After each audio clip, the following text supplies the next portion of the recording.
He heard a knock at the door, but no one was supposed to know he was home. Raza was soaked to the bone. His phone battery was dying, and Google Maps had frozen somewhere near Lakeview Street. He remembered Billiel saying, "House number 47, brown gate, porch light always on." He found it. The gate creaked. Porch light flickering. He rang the bell. A soft female voice answered from inside. "Come in, it's open." Strange, Bilal lived alone, and that didn't sound like him. Still, the rain pushed him in. The door opened without resistance. The hallway smelled like damp earth and something rotten underneath. "Bilal," he called. No answer. Just silence. Sign-light in the hall. The house looked old, too old. Furniture covered in cloth. Wallpaper yellowed. Family photos hung crooked. Everyone in them stared too directly at the camera.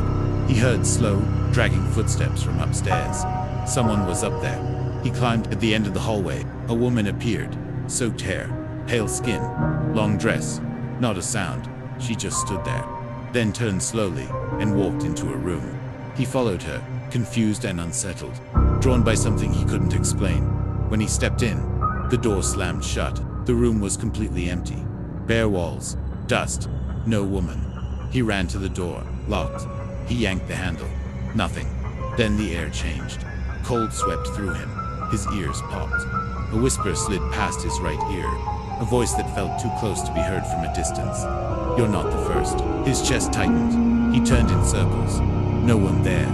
Then in the far corner, barely visible, a figure crouched low, watching. He kicked at the door, over and over, until it finally cracked open. Raza bolted down the stairs, out the door, into the Reinhardt racing. But when he looked back at the house, it wasn't the same one.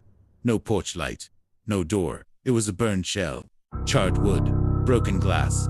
No house 47, just an empty lot with police tape fluttering in the wind. He stared, frozen. From the second-floor window, barely visible through the blackened frame there, same woman stood, smiling, watching him. That night, Raza booked a hotel far from town. He couldn't stop shaking. He kept the lights on. But at exactly 3:17 a.m., same time as the whisper, his room grew cold. Then, a knock. Slow. 3 times, he checked the hallway. Empty. But when he turned around, his breath caught. Wet footprints, leading from the window to the foot of his bed, where she stood, head tilted, smiling again. Story ending. Raza didn't scream. He couldn't. His voice was caught somewhere between his chest and throat, like his body refused to react. She was there again, standing at the foot of his bed, soaking wet, long black hair hanging like ropes over her face. The lights buzzed weak. The footprints on the floor were still damp. They weren't there when he entered the room. He remembered checking. He remembered locking the window. His hands trembled as he reached for the light switch, but it didn't work. Darkness thickened around her. Only the dim glow from the window touched her shape and moving head, tilted slightly to one side. He whispered, more to himself than to her, "What do you want?"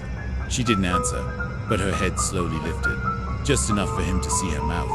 Her lips were colorless, her skin like wet paper. The room fell silent, but something had already crossed over, and it wasn't going back. The nightmare isn't over. Part 2, coming soon.